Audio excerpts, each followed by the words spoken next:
on m'a demandé de participer à la conclusion. Rassurez-vous, je vais être très très brève. Et je voulais d'abord vous remercier de m'avoir invité et puis vous féliciter pour toutes ces actions. Gardez votre dynamisme, on en a besoin tous, parce que ça nous concerne tous. Alors pourquoi inviter quelqu'un qui est responsable d'une UFR, qui forme des étudiants en santé? Parce que je pense que les jeunes sont la cible. Ce sont eux qui sont certainement les plus à même de faire bouger les choses. Et vous vous souvenez certainement de cette publicité il y a quelques années qu'on avait vue qui s'adressait au grand public, où il y avait un adulte avec une boîte de yaourt vide qui ne savait pas dans quelle poubelle il fallait la mettre, et c'était son enfant derrière qui lui disait bah, « faut la mettre dans cette poubelle-là ».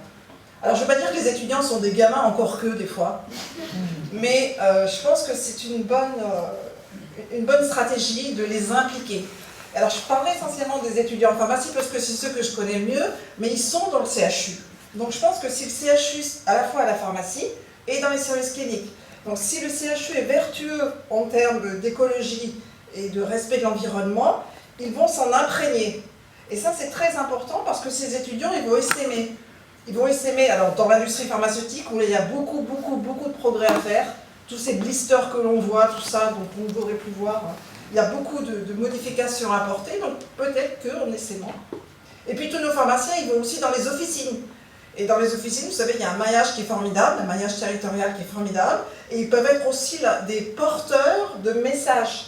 Et ça, c'est aussi très important. Vous savez que 80 à 90% des médicaments, des molécules médicamenteuses qui sont administrées aux patients, elles se retrouvent dans les selles et dans les urines, c'est-à-dire dans l'environnement. Vous buvez de l'eau au robinet, vous buvez des médicaments.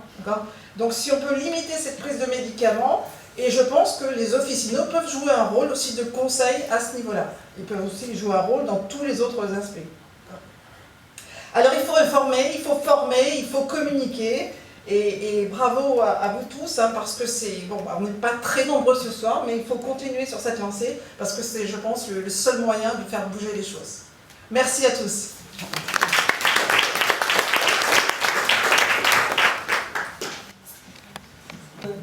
De dire le mot de la fin. Je pense que nos débats ont été certes peut-être peu suivis, mais en tout cas riches. Et c'est vrai que je pense que cette première conférence, puisqu'on était sur la première journée développement durable du CHU, est significative de la démarche globale.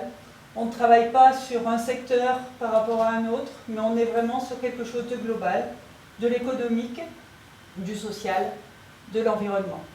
Je crois que les 4 interventions qui ont eu lieu ce soir mettent vraiment en exergue ces points-là. Je pense aussi qu'effectivement, pour l'instant, on n'a pas beaucoup de moyens, mais on a plein d'idées. Et c'est vrai qu'au niveau du comité de pilotage, on a des gens très motivés. Vous faites partie du comité de pilotage, au moins pour 3 d'entre vous. Mais on a aussi d'autres personnes motivées. Je vois Madame Badrikian qui est là. Et puis voilà, on a un vivier de force vive, j'ai envie de dire. Et mon optimisme me dit qu'on va arriver à faire bouger les lignes.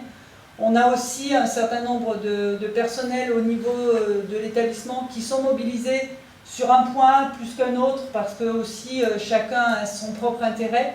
Mais globalement, on a une quarantaine d'ambassadeurs qui œuvrent dans l'ombre et qui nous font remonter leurs idées. Et ça aussi, c'est intéressant parce que, je le dis fréquemment, la démarche développement durable, ce n'est pas le haut qui décide et le bas qui l'applique.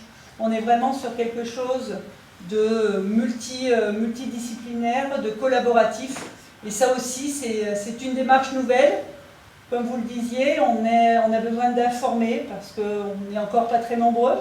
On a besoin de former et j'ai quelques idées pour essayer de mobiliser un peu plus l'IFSI. Il se trouve que mes bureaux sont dans ce bâtiment-là, donc voilà. Je pense que vous allez voir apparaître quelques petits placards, vous voyez, avec des petites affiches. Voilà.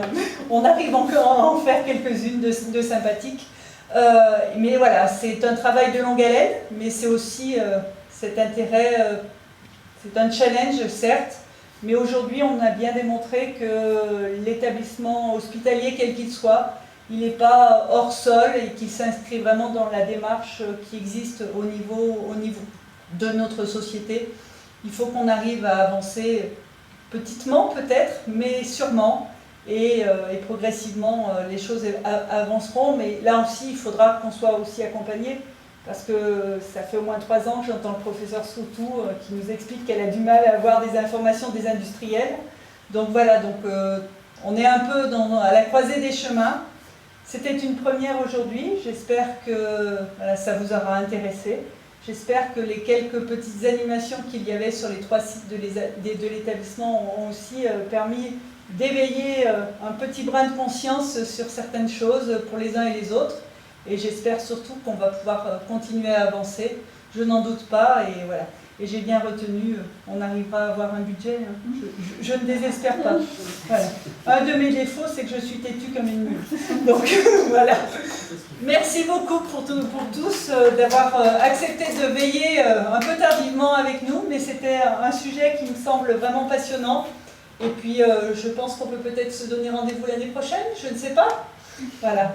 Peut-être qu'on aura une présentation d'un mémoire d'IFSI qui n'a pas été totalement approuvé par l'équipe enseignante, mais ça viendra.